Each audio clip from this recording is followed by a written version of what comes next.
welcome back to my review of Bleach chapter,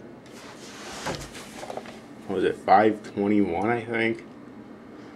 Yep, 521. Okay, my review of Bleach chapter 521. Okay, this chapter was mostly a laid-back chapter in general, although we did learn a few things here. First off, we learned that each member of the Royal Guard was recognized by the Spirit King for doing something, or creating something significant to help out the Soul Society. Alright. For example, Kiryu, which they're at now, created the Geekone, or Geekogan, which are the soul candies, basically. That creates the mod souls, for example. That's how Kon was created. Now, this brings me to my first question, though. According to the filler, the Goatee 13 Invading Army arc, I thought that Inaba created them. Now, I know you're thinking, okay, this is just a filler. But remember though, the fillers have to be approved by Kubo. So what I'm thinking is that maybe if this is meant to be, if that was meant to be canon, maybe, I don't know, Inaba was working under Kiryu at the time that the Geekogan was created, you know, Project Spearhead as they called it in that arc, to create mod souls for an endless army of indestructible soldiers. That's my guess though, but that's what she created apparently, the soul candies. And we already learned that the guy from before, ignore that, forget his name, but he created the healing water that Kisuke Urahara copied. Well, Kisuke copied the first one anyways. And then this next guy, which they're going to go to next, which is the guy that we've learned the least about in the so far. And we've seen the least of him so far. He kind of looks like Love Aikawa, I guess, in a way. The visored. But that guy apparently was the birth of the Zanpakuto. Now, you know, he was the father of the Zanpakuto. Now, here's my question. If he's truly created all the Zanpakuto, he must be pretty fucking old, because Zanpakuto, I assume, have been around since the Soul, for the millennia that the Soul Society's been around.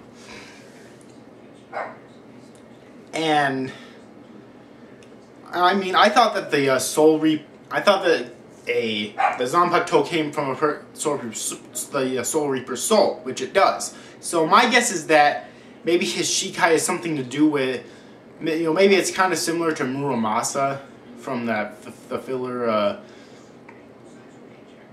the Zanpakuto and Tails arc, in the sense that it can somehow manipulate the Zanpakuto. That would kind of make sense in a way, if he's really old enough to have created the first Zanpakuto.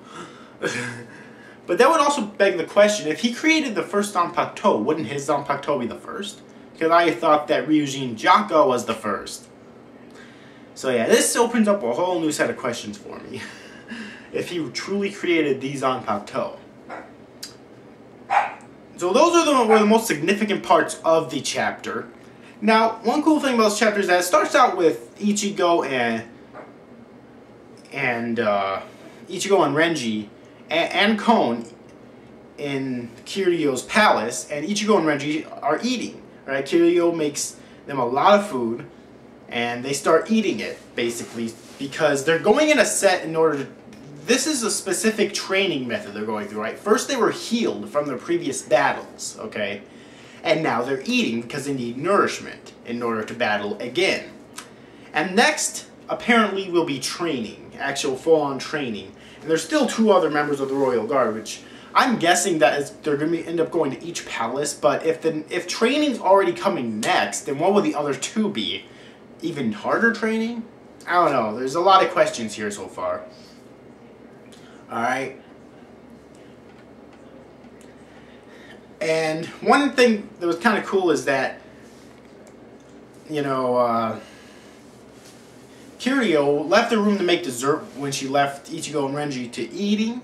And then she came out and she was actually way slimmed down. So much so that Kon, Ichigo, and Renji didn't even recognize her. They're like, oh, who the fuck are you? They didn't say it like that, but, you know, they didn't even recognize her at first. So she had to explain that when she cooks, she uses her up a lot of reishi, so she actually slims down.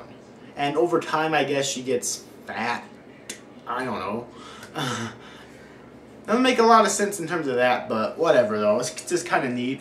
So I assume that when we finally see her fighting, she'll be fighting in that form. I hope. I really do hope so.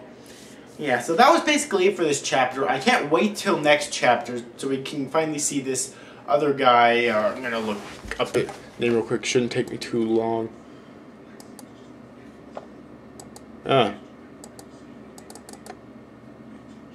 Okay, here we are. Okay, so the guy left from last time was Tenjiro Kirinji, and the guy that we're gonna meet probably next chapter is Oetsu Nimaiya. Okay. It'll be really interesting to see his backstory and exactly what Kiryu meant by the guy who, the father of the Zanpakuto. That'll be kind of interesting to see. I can't wait for that. Hope you enjoyed this chapter review, and so, yeah, that's it for this video. See you guys. Thanks for watching. Bye-bye.